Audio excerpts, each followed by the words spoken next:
Real estate planning and control land use planning is the big picture framework that guides how a city or region will grow over time. In earlier chapters, you saw how a lease clarifies the expectations between a landlord and a tenant for a single property. Land planning takes that same idea of structure and applies it to entire communities. The basic problem it solves is this: if everyone could build anything they wanted wherever they wanted, the result would be chaos. Heavy industry might locate next to elementary schools.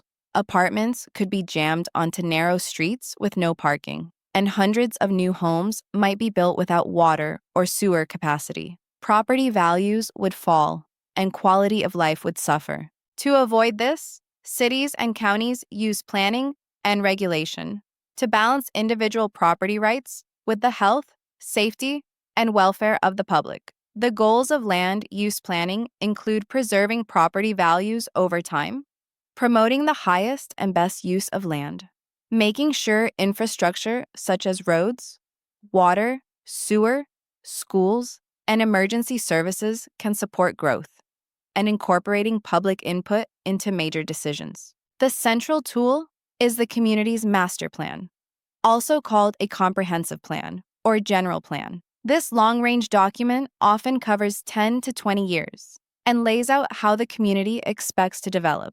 It looks at population trends, housing needs, future traffic patterns, commercial and industrial demand, environmental resources that need protection, and locations for parks, schools, and public facilities. The master plan does not itself regulate individual properties, but it sets the vision that zoning ordinances, subdivision regulations, and building codes must follow. Once the master plan is adopted, a planning commission or similar body is responsible for administering it.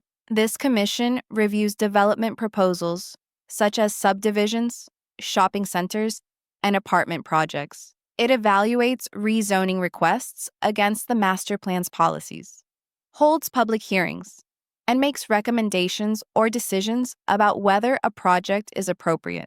For example, if a shopping center is proposed next to an existing residential neighborhood, the Planning Commission may require traffic studies, noise mitigation, landscaping buffers, and limits on lighting or hours of operation to protect nearby homes while still allowing reasonable development. The master plan becomes enforceable through several types of regulations. Zoning ordinances divide the community into districts.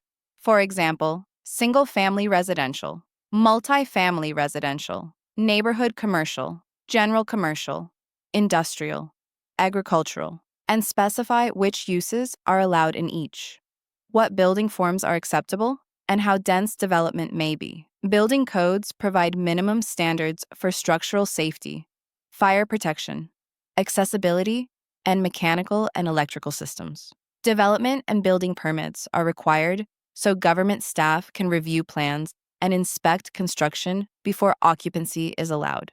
In addition to public regulation, many neighborhoods and planned communities add private controls through covenants, conditions, and restrictions, CCNRs, and homeowner association, HOA rules. These private standards often go beyond zoning. While zoning might allow chain link fencing or any roof color, CCNRs might require block walls, tile roofs, setback garages, and approved paint palettes. This helps maintain a consistent appearance and protect long-term property values. In summary, real estate planning and control operate at multiple levels. The master plan sets community-wide goals. Zoning and codes translate those goals into enforceable rules. Planning commissions review specific projects, and private CCNRs refine the standards within individual neighborhoods. Real estate professionals who understand this system can better advise buyers and sellers about future development patterns, restrictions on land use, and where growth and investment are most likely to occur. Public land use control. Public land use control is the set of legal powers government uses to shape how land is used in order to protect the public. It is rooted in the state's police power, which is the authority to pass and enforce laws, promoting health, safety, morals, and general welfare. Although private property rights are strong in the United States, they are not absolute. Property owners must use their land in ways that do not unreasonably harm neighboring owners or the broader community. Police power supports a wide array of regulations: zoning ordinances, subdivision standards, building and safety codes, environmental rules, and sometimes aesthetic controls, such as historic preservation or design standards. For example, a city can require building permits and inspections, regulate how close structures may be to lot lines, adopt pool fencing laws, or enforce fire and electrical safety requirements. This is not because the city owns the land, but because it has a duty to protect people from undue risk. Zoning is the primary public land use control. Zoning ordinances assign every parcel of land to a district and define what uses are allowed, what uses are prohibited, and which uses may be allowed only under special conditions. They also regulate maximum building height, lot coverage, minimum lot size, front, side, and rear setbacks, parking minimums, and sometimes architectural features or sign size and placement. The goal is to separate incompatible uses and ensure that the intensity of development matches the capacity of local infrastructure. Zoning districts typically include residential, commercial,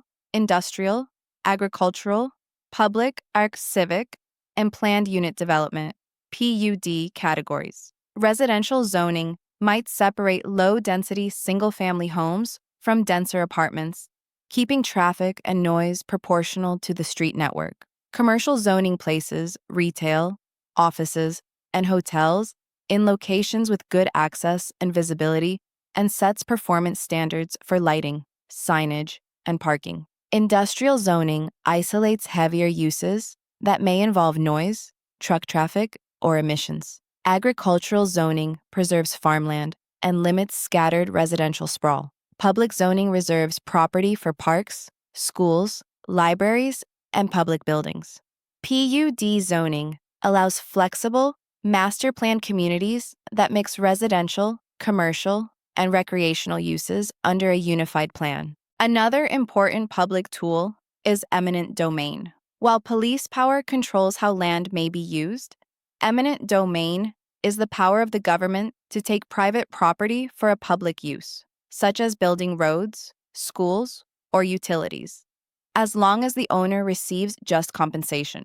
Zoning changes that merely limit use typically do not require compensation, but outright acquisition of property for a project does. The distinction between police power and eminent domain is critical when advising clients about their rights and expectations. Public land use control also includes processes like rezoning, variances, and conditional use permits. Rezoning changes the classification of a parcel from one district to another. Because rezoning can significantly change property value and neighborhood character, it usually involves public notice, hearings, planning staff analysis, a planning commission recommendation, and a vote by the governing body. Variances provide relief when strict application of a zoning rule would create an unnecessary hardship due to unusual lot conditions.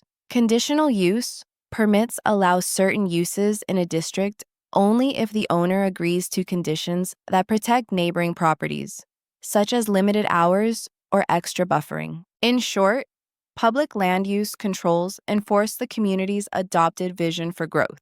They ensure that development occurs in a coordinated, predictable way, rather than as a series of random, incompatible decisions. Licensees who understand these tools can help clients avoid surprises and see both the constraints and opportunities in a property.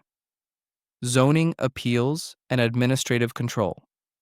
Zoning ordinances are broad rules that must apply to many different parcels. Inevitably, some properties do not fit neatly within the general standards. To handle these situations, local governments use boards and procedures that allow for adjustments while still protecting the overall intent of the master plan and zoning code. A zoning ordinance regulates three main aspects: land use, building form, and site layout. It specifies whether a property can be used for residential, commercial, industrial, agricultural, or public purposes, sets limits on building height and bulk, and controls how a site is arranged with respect to setbacks, driveways, parking, landscaping, and signs. For enforcement, local building and planning departments review development and building permit applications, check site plans for compliance, and inspect construction. When a project is completed in accordance with approvals,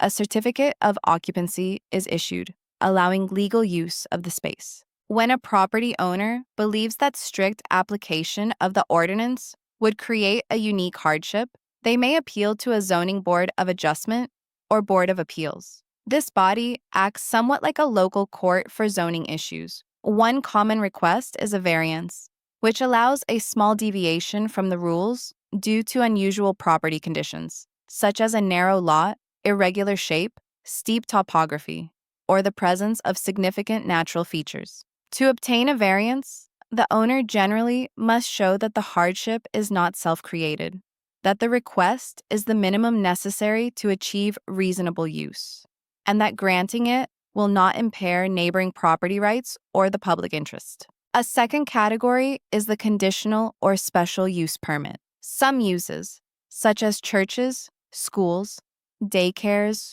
or small offices, may be appropriate in a district, but only under tailored conditions. The owner applies for a conditional use, submits a site plan, and agrees to conditions on hours of operation, traffic circulation, lighting, noise, and buffering. This allows flexibility without undermining the character of the district. Larger changes are handled through rezoning. If a landowner wants to use a site for a fundamentally different use than what the current zoning allows, they must apply to change the zoning district.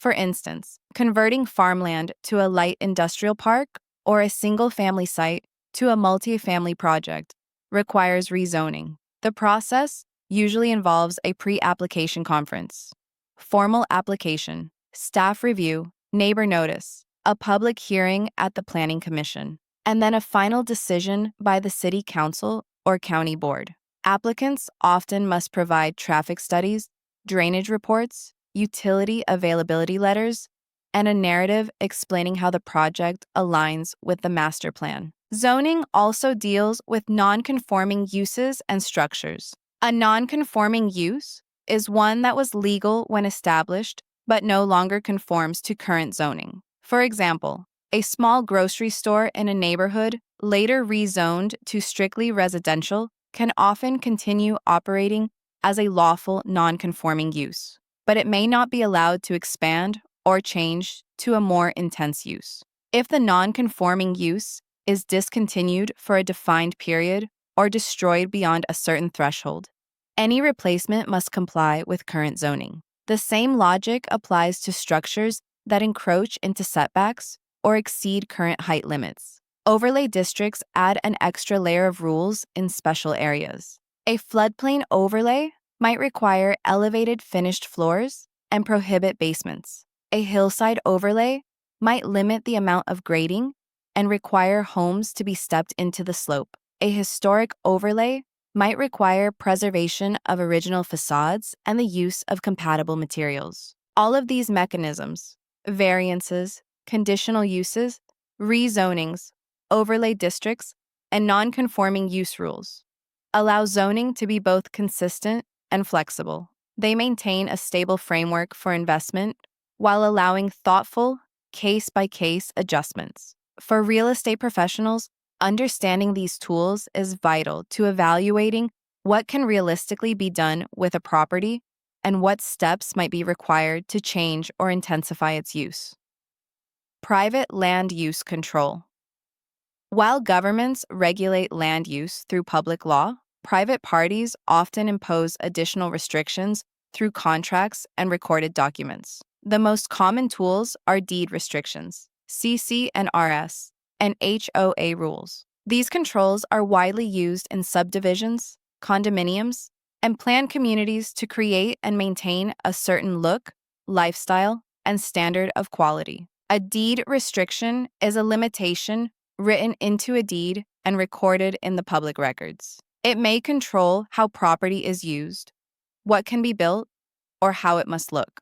Developers frequently record a set of CC&RS that apply to every lot in the subdivision. These might require a minimum home size, specify architectural styles, prohibit certain fence types, restrict parking of RVs and boats in driveways, limit exterior paint colors, or regulate landscaping. The goal is to prevent a single property from doing something that would harm the appearance or reputation of the entire neighborhood. When zoning and private restrictions conflict, the more restrictive rule controls. Zoning sets the floor, and CC&Rs can set a higher bar. For example, zoning might allow two-story homes in an area, but the subdivision's CC&Rs could restrict homes to one story to preserve mountain views. In that case, the one-story rule must be followed, even though zoning would technically allow more.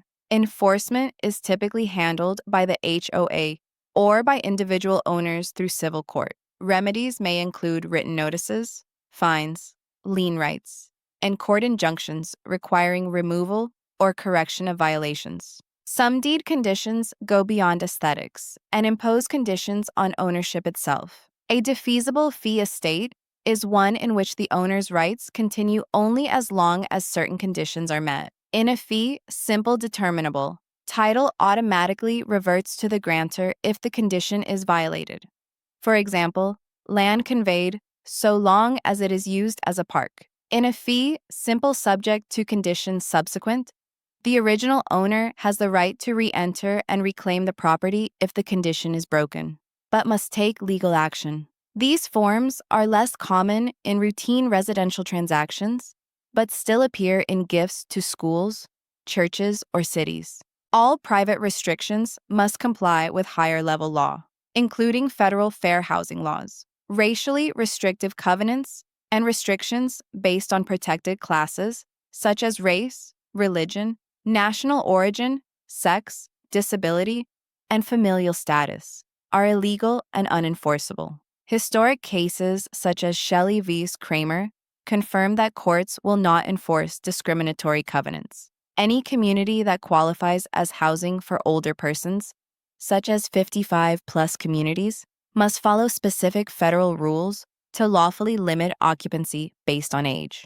Environmental responsibilities overlap with private land use control. Owners are obligated to comply with environmental laws and to disclose known environmental hazards such as mold, radon, lead-based paint, asbestos, or previous contamination. Federal law requires specific lead-based paint disclosures for residential properties built before 1978. Sellers must disclose known lead hazards and provide buyers with the required EPA booklet, along with a time period to conduct lead inspections if desired. For licensees, understanding private land use controls means knowing how to read and interpret CC and RS, spotting potential conflicts between public and private rules, and ensuring that buyers receive the documents early enough to review them and cancel within any contractual review period if they are not acceptable.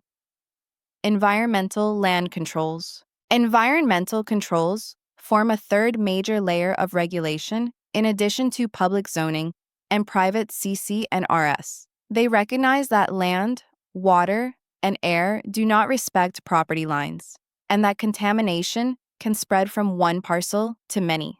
Federal and state environmental laws are designed to prevent pollution where possible, clean it up when it occurs, and protect both public health and natural systems. There are many types of environmental hazards. Underground storage tanks, USTS, that leak fuel can contaminate soil and groundwater. Landfills can generate methane gas and leachate. Industrial sites may leave behind solvents, heavy metals, or PCBs. Agricultural lands and golf courses may retain pesticide residues. The built environment itself can contain hazards, such as asbestos, lead-based paint, formaldehyde-based insulation, mold, radon gas, and carbon monoxide risks. Modern environmental law in the United States took shape in the late 1960s and 1970s. The National Environmental Policy Act, NEPA, requires federal agencies to consider environmental impacts when planning major projects and to prepare environmental impact statements, EIS, for actions that may significantly affect the environment. The Clean Air Act gives the EPA authority to regulate major air pollutants and set national air quality standards. The Clean Water Act focuses on pollution in rivers, lakes, and coastal waters, regulating point source discharges and protecting wetlands. The Safe Drinking Water Act sets standards for contaminants in public drinking water systems. On the waste and contamination side, the Resource Conservation and Recovery Act, RCRA, regulates hazardous waste from generation through disposal. The Comprehensive Environmental Response, Compensation, and Liability Act, CERCLA, better known as Superfund, addresses abandoned or uncontrolled hazardous waste sites. Under CERCLA, potentially responsible parties, PRPs, can be held strictly liable for cleanup costs, even if they did not personally cause the contamination. Amendments under SARA strengthened cleanup requirements and introduced innocent landowner protections for purchasers who perform appropriate environmental due diligence before acquiring property. Another key area is housing-related environmental risk. Lead-based paint, which was banned in residential use in 1978, is still found in many older homes. Federal law requires specific disclosure of known lead hazards in residential sales and leases of pre-1978 properties and mandates that buyers receive an EPA-approved pamphlet and a chance to conduct lead testing. Properties with septic systems, alternative wastewater systems, or wells are also subject to inspection and disclosure requirements, which are especially important in states like Arizona. For real estate licensees, the key responsibilities are to recognize potential environmental red flags, disclose known material environmental conditions, and encourage buyers and sellers to consult environmental professionals where appropriate. Agents are not expected to be environmental engineers, but they must not ignore obvious signs such as stained soil, abandoned tanks, strong chemical odors, or public information about nearby landfills or Superfund sites. Failing to disclose known hazards or misrepresenting conditions can create serious liability under both real estate and environmental law. Taken together, environmental controls remind us that property rights exist within a broader natural system. Real estate professionals need a working awareness of major environmental laws, the types of hazards that commonly arise, and how to navigate due diligence and disclosure. This protects clients, reduces risk, and preserves the long-term integrity of communities. Study points to reinforce learning. You should be able to explain why master plans and zoning exist and how they protect both property values and public welfare. You should remember that the master plan sets the vision, while zoning and building codes are the day-to-day enforcement tools that implement that vision. Be clear on the difference between police power and eminent domain. Police power regulates how land is used without compensation, as long as regulations are reasonable and serve the public welfare.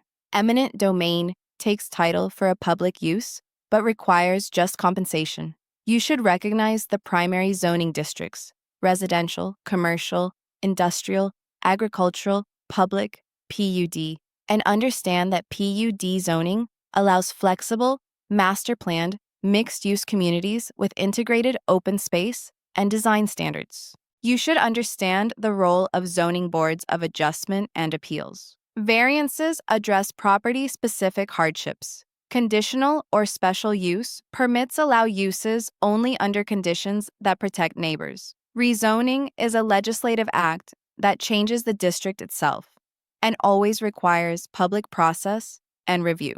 You should remember that private CC and RS and deed restrictions often go beyond zoning, and when conflict exists, the more restrictive rule prevails. CC and RS are enforced privately by HOAS and owners through civil action, while zoning is enforced by government. You should recall that environmental laws like NEPA, the Clean Air Act, Clean Water Act, Safe Drinking Water Act, RCRA, and CERCLA set standards for air, water, waste, and contaminated sites. CERCLA imposes strict liability for contamination, but allows innocent landowner protections when buyers conduct proper environmental due diligence before purchase. Finally, you should be comfortable explaining that environmental hazards, such as lead-based paint, mold, radon, leaking USTs, landfills, and pesticide residues are material facts